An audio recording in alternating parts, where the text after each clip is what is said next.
I'm Dr. John, and this is your Maintenance Minute. Today we're going to talk briefly on reliability-centered maintenance, or RCM.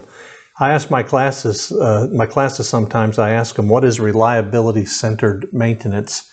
What is it centered around? And it may sound kind of funny, but people, they think it's a trick question, so they don't really know how to answer it. But it's centered around reliability, isn't it? Ensuring that a piece of equipment is running reliably. Typically, RCM is meant for new pieces of equipment. Generally, you do an RCM study, if you will, before the new asset arrives to your plant. It helps us build the maintenance strategy, how we're going to keep this thing maintained and running reliably while it's here. But you can certainly do RCM on a piece of equipment that already exists in your facility. In fact, it's done as a workshop. It's 4 or 5 days. That could be longer, depends on what size the asset is, but it's a great structured program.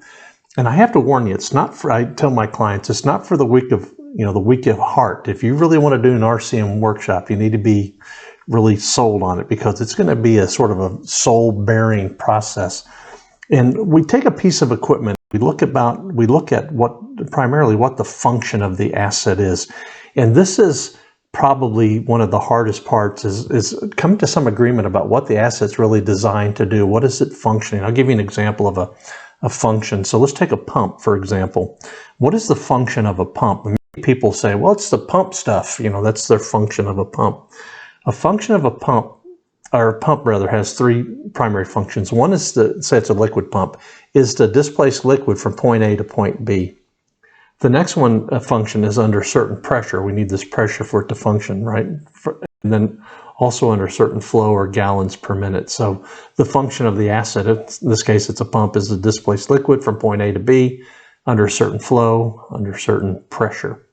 The next RCM question is, how can it fail to perform those functions?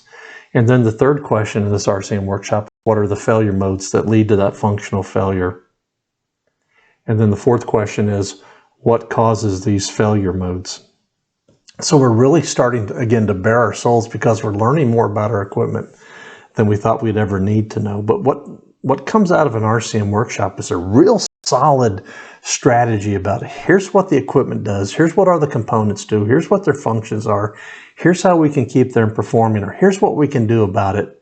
And sometimes the answer is there's nothing we can do about it, and then we talk about spare parts and those kinds of things. But reliability-centered maintenance, again, is meant to make sure that our maintenance activities and our upkeep activities are designed and in line with keeping a piece of equipment running reliably, that it's available when we need it to be, does what it's supposed to do for as long as we need to do it. It's typically executed as a workshop. I'd love an opportunity to speak to you about reliability-centered maintenance, RCM, in a possible workshop, and see if it's right for you. It may not be right for you. Again, you got to have some discipline, and you really have to be sold on this, because it is a big effort, but you get a great maintenance strategy on your piece of equipment.